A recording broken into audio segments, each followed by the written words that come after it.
নমস্কার বন্ধুরা, কিভাবে পোমা মাছ ভুনা করতে হয় দেখুন আপনারা। আমি এখানে পোমা মাছ নিয়েছি পরিমাণ মতো, হলুদ মরিচ লবণ দিয়ে মেখে রেখেছি আধা ঘন্টা।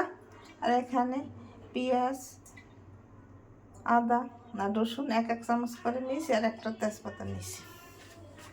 এখানে আমি ফ্রাই প্যান দিয়েছি, চুলা ধরিয়ে দিলাম।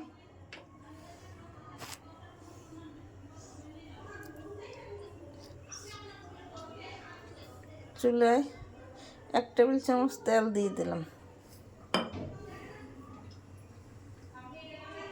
এখন মাছ ভাজা দিয়ে দিই। 2 মিনিট পর ফিরেছি, মাছ দিয়ে দিয়েছি। এখন ফিরিয়ে দিই।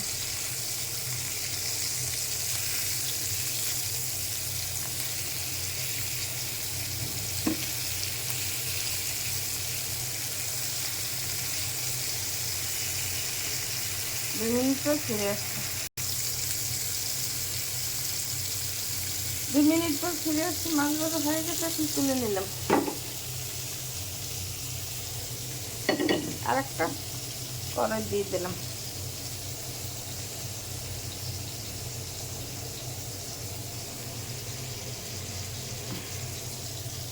এক টেবিল চামচ তেল দিয়ে দিলাম।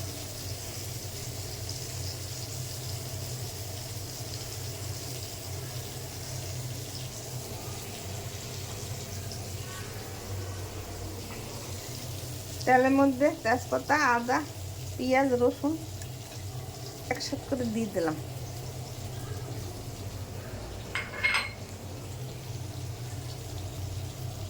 এটাকে ভাজা ভাজা করতে হবে, বাদামি কালার হলে তখন হবে। আমি 2 মিনিট পর ফিরে আসি।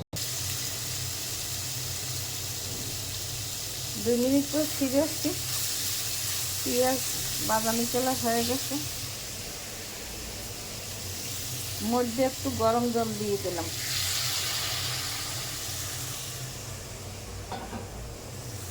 গরম জল দিলে খেতে অনেক সুস্বাদু লাগে। আধা চামচ মরিচের গুঁড়ি, আধা চামচ হলুদের গুঁড়ি, আধা চামচ ধনের গুঁড়ি, আধা চামচ জিরার গুঁড়ি, আধা চামচ গোলমরিচের গুঁড়ি,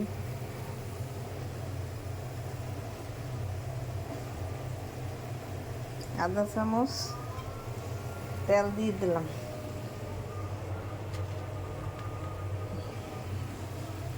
মাছে যেহেতু দিয়েছি তাই লবণ কম দিলাম, আধা চামচের কম দিলাম।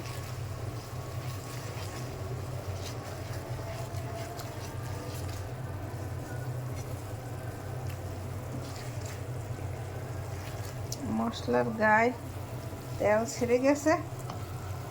এখন মাছ দিয়ে দিলাম।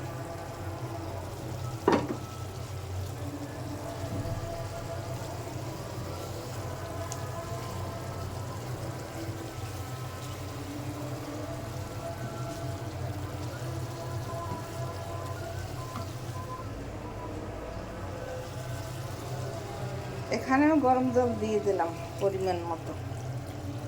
গরম জল দিলে টেস্ট ভালো হয়।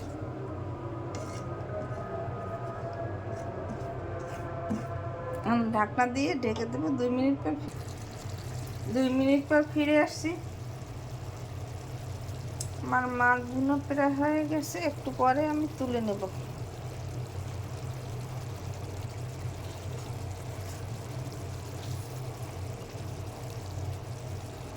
2 মিনিট পর ফিরে আসছি।